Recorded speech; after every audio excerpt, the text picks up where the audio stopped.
All right, my friends. Aloha, kakahiaka, one and all. Welcome back, and welcome to a very special edition of the Shopo Hour. As you know, our regular time is Mondays at 7 a.m., but today, making sure that we connect with the fellas because good, solid business being conducted over the past few days brings us to now. And again, featuring Bobby, Steve, and Mark. But before I launch in and give a very good morning to one and all, we're trying to make arrangements for a little bit later on today because, correct me if I'm wrong, but happy birthday to you. Happy birthday to you. Happy birthday, Brother Steve. It's a surprise, yeah. Happy birthday to you. Happy birthday, brother.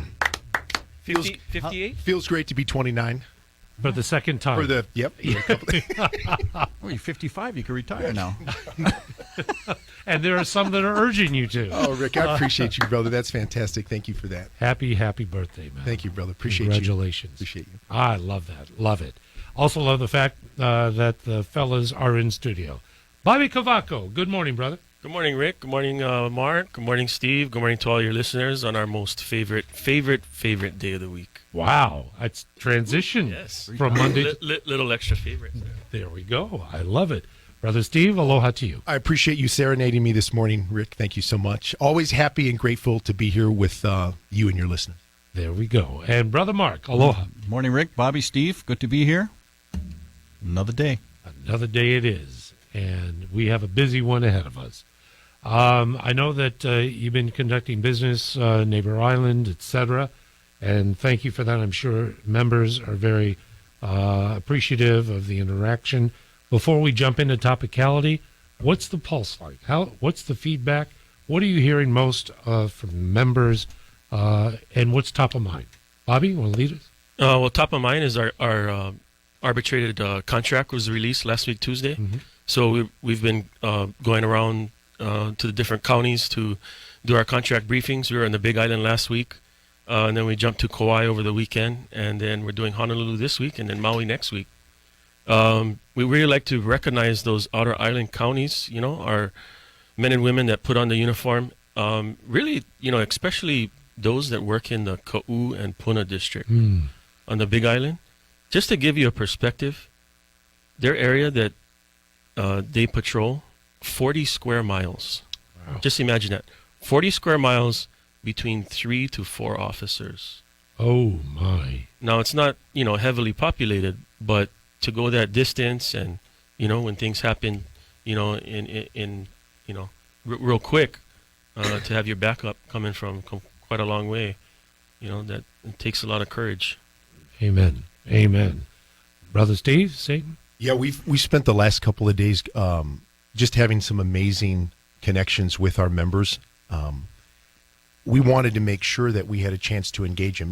We can blast everything out through our channels to communicate with the members, but there's just something special and important to us when we can meet individuals face to face and build that personal connection with the member base. It goes a long way, and the state board, we're happy to do it. Happy to do it. Love it. And Brother Mark, how important was it to interact with Shopo and the good work that they do representing? Yeah, so to mirror what Bobby and Steve just said, I still keep in touch with a lot of officers, and there are a lot of them that they're happy the contract is settled, arbitration done, they're going to get their raises, and most importantly is the retro for the steps. A lot of guys were afraid they weren't going to get that, so they were appreciative of what you guys did. So, and that's what Shopo does. That they represent their members. So these guys are doing a good job with it.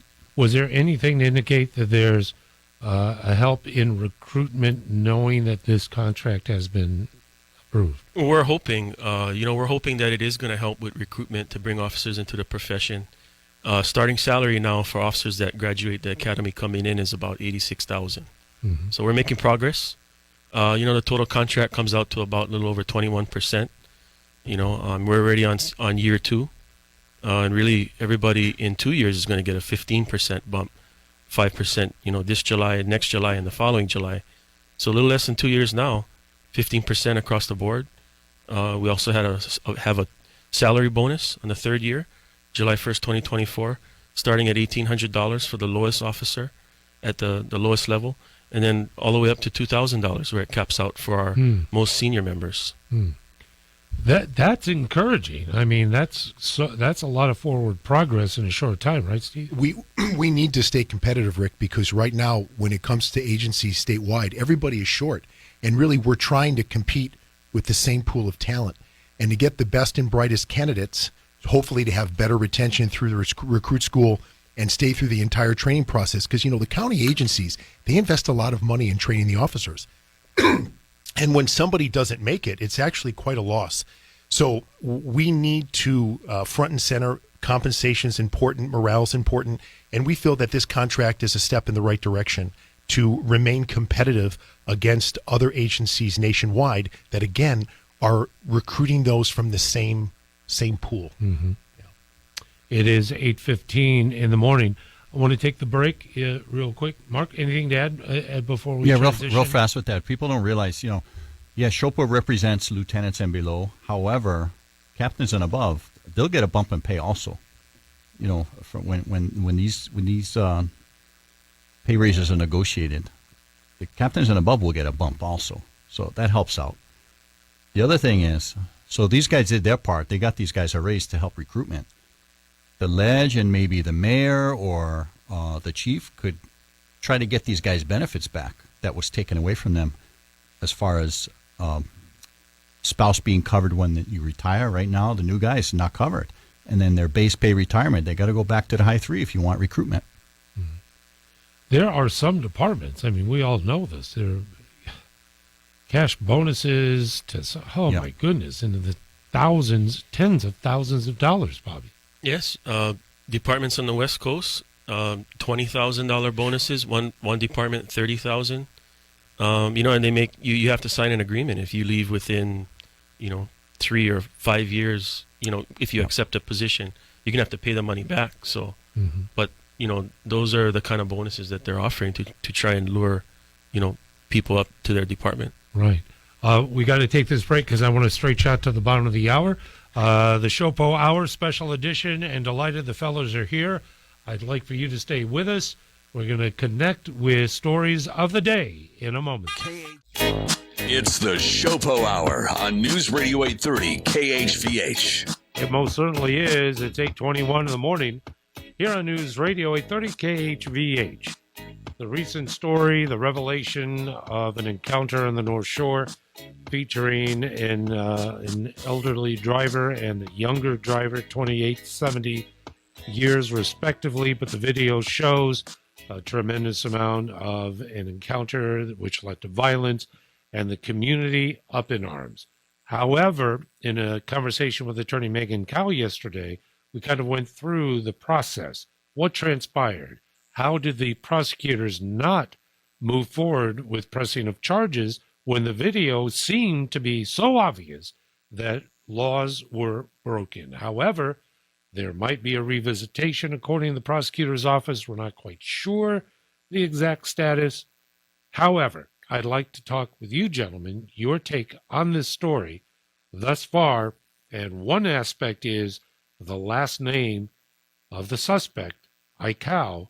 Does it play a role in this process at all? Who'd like to jump in first?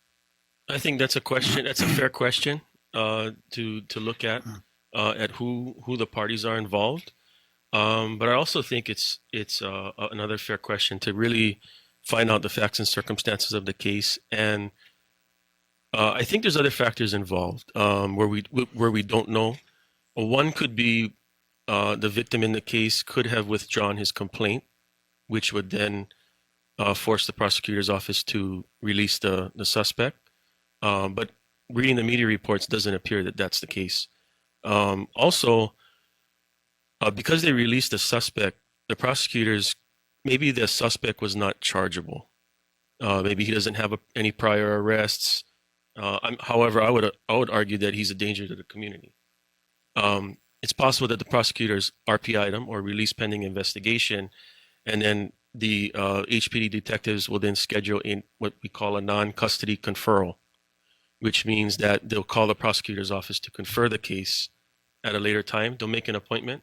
The only problem with that is the appointments that they're making now is 6 to 7 months from now. Ooh. Yeah. So this case will sit in the background Yes. until February of next year, and then they'll confer it, and then maybe the guy gets charged. So And then it's got to go grand jury, so there's another 6 months. So there, the 48-hour period. What I asked Megan that from the perspective of an attorney. From your perspective, what transpires in that 48 hours, and then how is a decision reached to either what to retain or release, or however that would work? that 48-hour window is where the HPD detective gets the case from patrol. They have all of the reports, the evidence, video, any surveillance video, which is what they have in this case. Mm-hmm.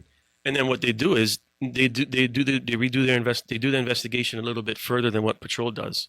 They talk to any witnesses, the victim, and then lastly they go down and they see if the suspect wants to make a statement.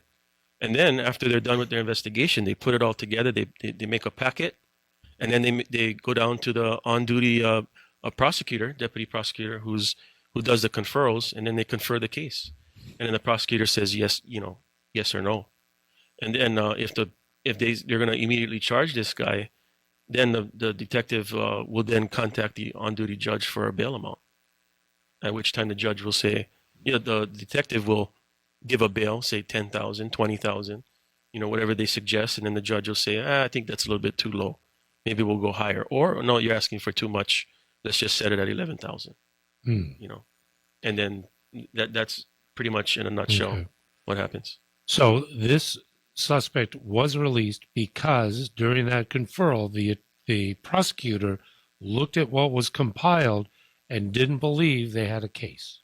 Or, I should be clear, stated that they did not have a case beyond a reasonable doubt. Rick, we've come on this show many times and shared with you that video and body cam footage is very important in telling a story, but it doesn't always tell the whole story.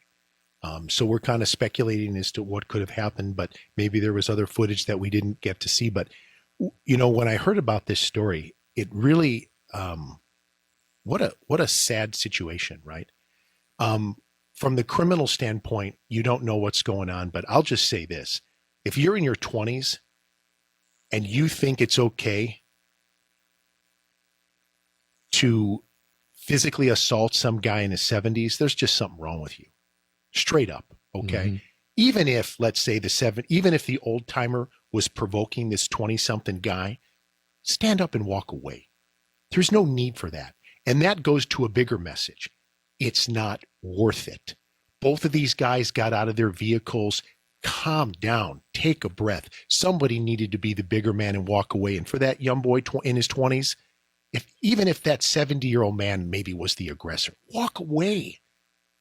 I don't think anybody in this community would stand behind a man in his late 20s having a physical altercation with another guy in his 70s, even if the 70-year-old was, you know what I mean? Because remember, when it comes to self-defense game, this is super important. If you have the opportunity to walk away from a confrontation, you need to take it. If you cannot walk away and you're cornered, then it's self-defense. But if this is a fight in the middle of the roadway and both men get out of the cars, either party could have left. And that's key. But this was just sad, however you look at it. As far as whether they go down a criminal road, obviously there's other things that they looked into, and we're critical of the prosecutor's office at times. But I do know that they have a division that represents crimes against the elders, and we know they work hard over there. So if they weren't able to do something now, it doesn't mean they can't revisit it later. Maybe they just needed a little bit more time. But I don't think anybody in this community, even if the 70-year-old man was a little bit out of sorts and he, let's say, initially was the aggressor, if you're 27 years old, you got no business. You got no business whatsoever physically assaulting a guy in his 70s. Where's the respect? Walk away. I think the relevant part is what we've done. If you need to retreat, and that's the law. And there was nothing to indicate that a life was endangered. because a suspect was parked on the opposite side of the road, got out of his vehicle, went to the other side of the road, confrontation. His attorney claims it was self-defense, pummeled him 8 times on the ground, beat him senseless, then ran back to his vehicle and left.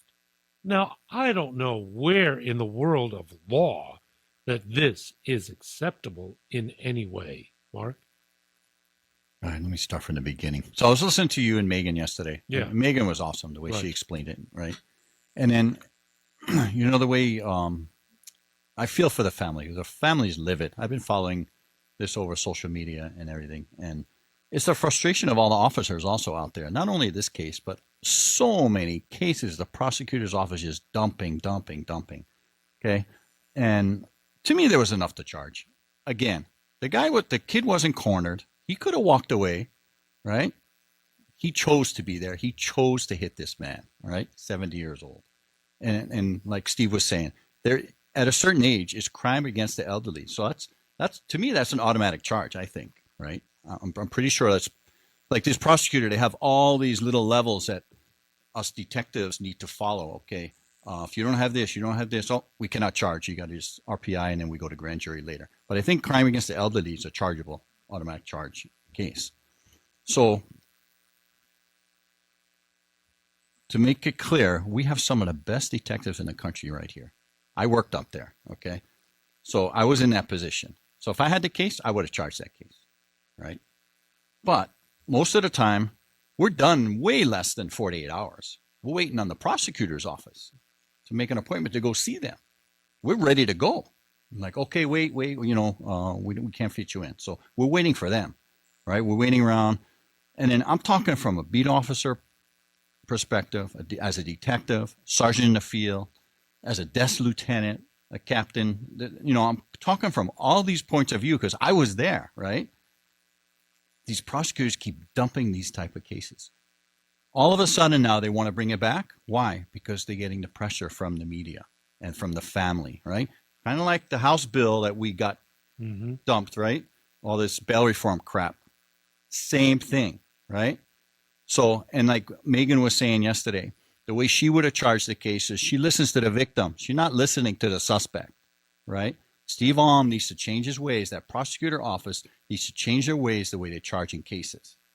So, but I really feel for the family, and not only them. There's families all over this island that are victims that they're not getting their justice in court. So, and like Bobby was saying, 6 to 8 month wait to go for the prosecutors to review a case. That's ridiculous. Doesn't habeas corpus kick in somewhere along the line that the defense can say, hey, too long, throw this out, you took too long? Bobby, is that even... It's always the argument when it does get to get to trial, or even if it does, And the other thing, as far as, the prominent name, as far as HBD is concerned, or when I was a detective and anybody I worked with, we don't care who it is. We're going to charge the case, right?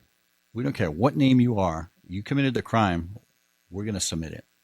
So as far as a name recognition, has nothing to do with us. We're going to go after you. You commit the crime, do the time. We're already at the bottom of the hour. This time is flying by way too fast. And so have the years for Steve Keogh, who's celebrating another birthday today. There we go. Folks, we're going to be back with the fellas here in just a moment. It is the Shopo Hour special edition. And now, if you would like, telephone calls at 521-8383. We had a call yesterday that we entertained during our discussion. I'm going to bring that up with the fellas coming up next. KHVH traffic. Welcome back. It is 8:38 in the morning. News Radio 830 KHVH with the Shopo Hour with Bobby, Steve, and Mark at 521-8383. Feel free to give us a call before the top of the hour. Yesterday, I had an extended conversation with our friends, listeners, to call in and say, what do you remember? What was the impact of the COVID lockdown 2 years ago and beyond? And we had a myriad of calls. One caller opined that on Lanai, that he felt that the police on Lanai were over enthusiastic in enforcing the edicts and the law and the conditions on restrictions, that police were Gestapo-like in the way they conducted themselves when people were simply sitting on a bench in the park by themselves. Those are the words and the references made by our caller. I was wondering if you wouldn't mind just sharing that period of time, what professionally it was like to be an officer given the direction, the directives from superiors to enforce policies by either governor or mayor at the time. And to give us that perspective, would you mind? I think that's where, our men and women that put on the uniform and have to go out and enforce these laws, it becomes difficult because, the officers don't make the laws. They have no bearing upon, these laws that they come out, or pass in the legislature. And we're tasked with the responsibility of enforcing them. And during this, period of lockdown, if the governor kept coming out with the emergency orders and you had to stay 6 feet apart, and having officers go out and basically clear the beaches and the parks, and you guys are too close together, give me your ID, and then citing the individual. It's a tough situation, for our members to deal with. Yeah. So for me, this lockdown should be a one and done. Okay, no more. A pandemic should happen like once every several hundred years. Let's not get into a routine where suddenly now, it's this and that and this and that. Absolutely not. I will say the caller's entitled to have his position and think what he wants. I will tell you, I've said this before, police are not machines. We're people just like everyone else. These were challenging times for all parties involved. I can tell you that the officers throughout the state in the different counties did their best to keep people safe. Bobby alluded to, and Mark, we follow rules and regulations that are enforced by government. Some may felt that those laws or those ordinances or those emergency proclamations were archaic or overbearing. But again, we got through it. We're out of it. Let's hope we don't have to go back to that. But please understand something. Law enforcement officers statewide take no pleasure. There's no personal pleasure in issuing a criminal summons or a speeding ticket or something like this. Now, we take a bad offender off the street, this guy running around sexually assaulting people, we put the cuffs on him, there's going to be some satisfaction in that. But as far as traffic enforcement and these criminal summons for people that were in the parks or out after hours or whatnot, I can assure your listeners, there was no pleasure taken in giving these criminal summons out. We were doing our job, okay? And may I just, there's two sides to every story. If an individual who's being approached, presents themselves as irritated or non-respectful or utilizing language or just not complying to a police order and does their own thing because they don't think it's right, that's an issue that officers have to deal with, and you have to deal with it appropriately for what that calls for. Can I jump back in here, boys? Yeah. Rick, you make an outstanding point, and it's important that the listeners understand that police officers through the different counties, we have discretion. There are many times where police interact with members of the community, whether it's on a traffic stop or something like this, and a warning is given, a simple warning. And absolutely, Rick, your demeanor with the officer that you're dealing with is huge. Demeanor is huge. It's that mutual respect that you have. If an officer approaches you respectfully and you treat them respectfully back, it creates an environment where an officer can make his or her point, if we can get our point across without having to, let's say, write any paper on it, we're happy to go that way. And I know even with the COVID lockdowns, it wasn't mandatory citations for everyone. There was a ton of public education. A lot of it was, hey, do you need a mask? Do you need this service? Do you need shelter? It wasn't, we were not going around as the Gestapo writing tickets. It was more, hey, do you need social services? What can we provide for you? It was in some ways like a community outreach. Mark? Yeah, so I was listening to that caller yesterday, and then, obviously he has no idea what police do, and like like Bobby and Steve were alluding to. There's an emergency proclamation that came out by the governor and the mayors, and people don't realize this. That stuff was changing monthly, sometimes weekly, right? All these new rules that are coming out that we got to enforce. We don't make the laws, right? So if you don't like the laws we're enforcing, start electing people differently. Simple. You're electing the same people over and over and over again, and they're passing these dumb laws for us to enforce. We just enforce it, like Bobby said. You tell us to take the hill, we're going to take the hill. The police department is very... Yeah, so I was listening to that caller yesterday, and then, obviously he has no idea what police do, and like like Bobby and Steve were alluding to. There's an emergency proclamation that came out by the governor and the mayors, and people don't realize this. That stuff was changing monthly, sometimes weekly, right? All these new rules that are coming out that we got to enforce. We don't make the laws, right? So if you don't like the laws we're enforcing, start electing people differently. Simple. You're electing the same people over and over and over again, and they're passing these dumb laws for us to enforce. We just enforce it, like Bobby said. You tell us to take the hill, we're going to take the hill. The police department is very well trained, and that's what we do. We enforce laws. Simple, right?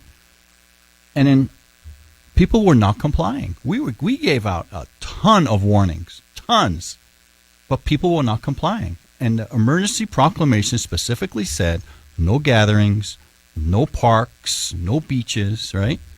People were not complying. So what do you want us to do? Turn our heads? We can't, because people were complaining. People were calling in.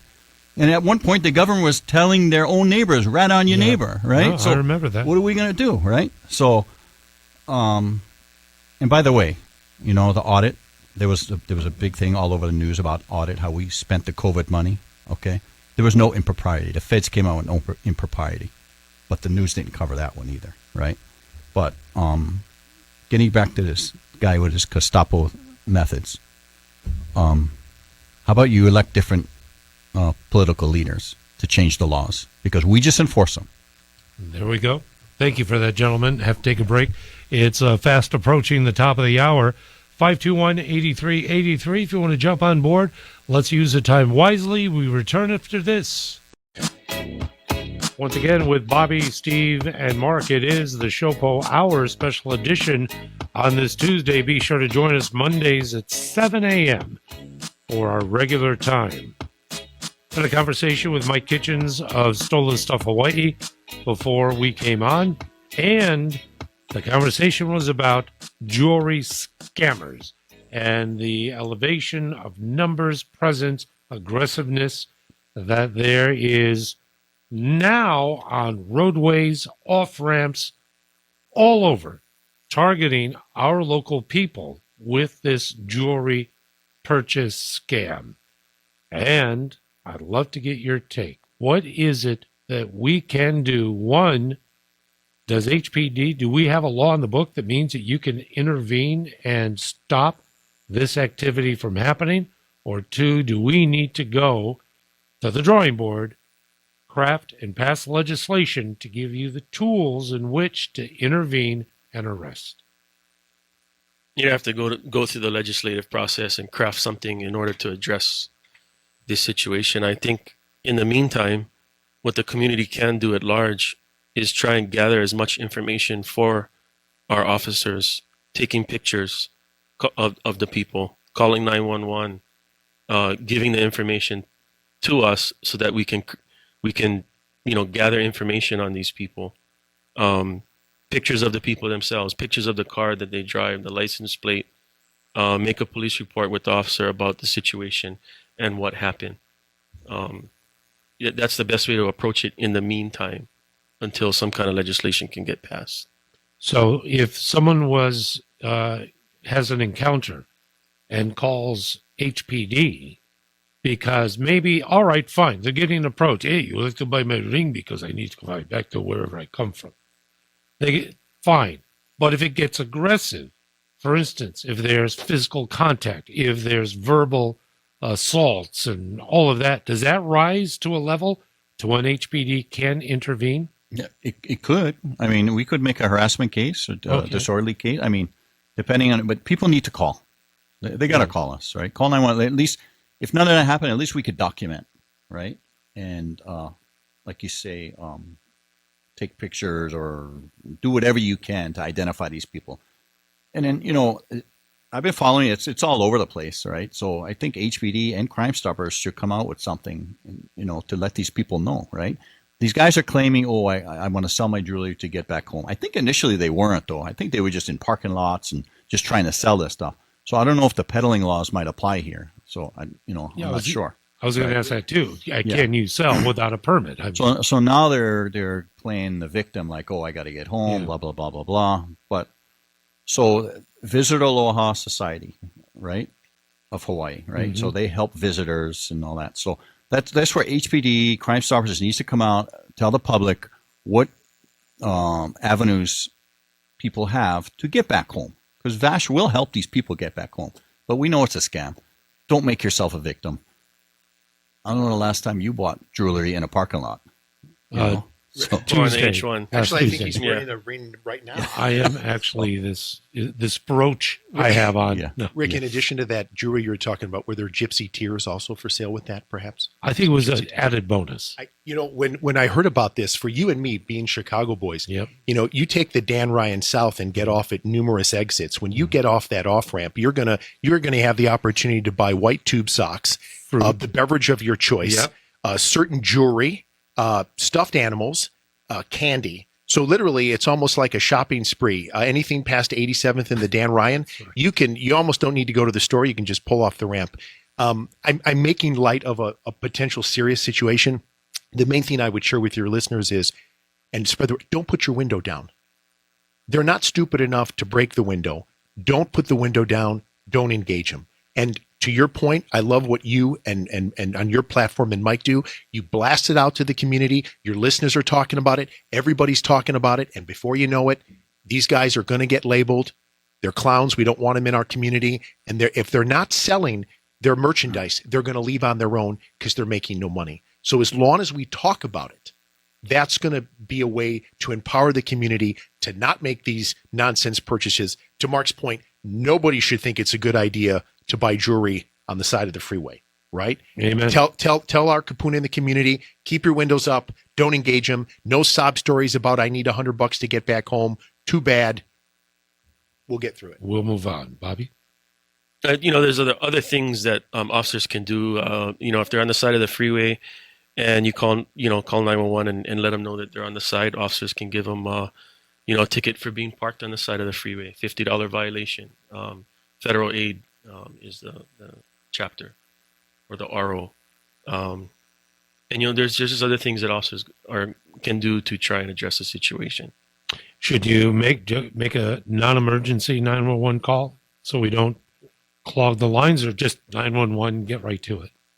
If I can just say this, a lot of what's happening, none of this is arrestable conduct unless they go into the vehicle, unless there's words exchanged, unless there's the threat of violence or the perception of violence. Offering to buy somebody jewelry, standing in the road, if someone's in the roadway, we can't arrest them for being in the roadway, actually. So we're going to Bobby's point, your point, if this continues, we're going to have to go to the ledge and get some specific things worked out so there's some teeth to the enforcement part of this. Yeah. We have just a few minutes before the top of the hour, plenty on the agenda. It is National Night Out. Are we familiar with National Night Out? Steve's birthday. That's gonna be our night out. No, I had to hear this on the news. National Night Out is an organized effort amongst communities to bring communities and police departments together in social situations. And the news bite I shared was from Chicago, where there's obviously history and such with community and police. And I love this story. Set up just like Ho'olalea down in town or wherever, where police department, staff, personnel, support, and community come together and enjoy some time together. I'm curious as to why we. If it started in Chicago, you got to bring body armor, though. We've had I actually, think so. actually the CPT teams with Honolulu PD, they've done that. They've done different national nights out. They usually have events, let's say in a retail parking lot.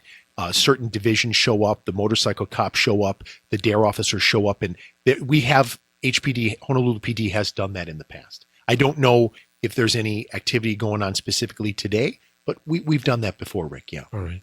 Also, you help with Cop on Top.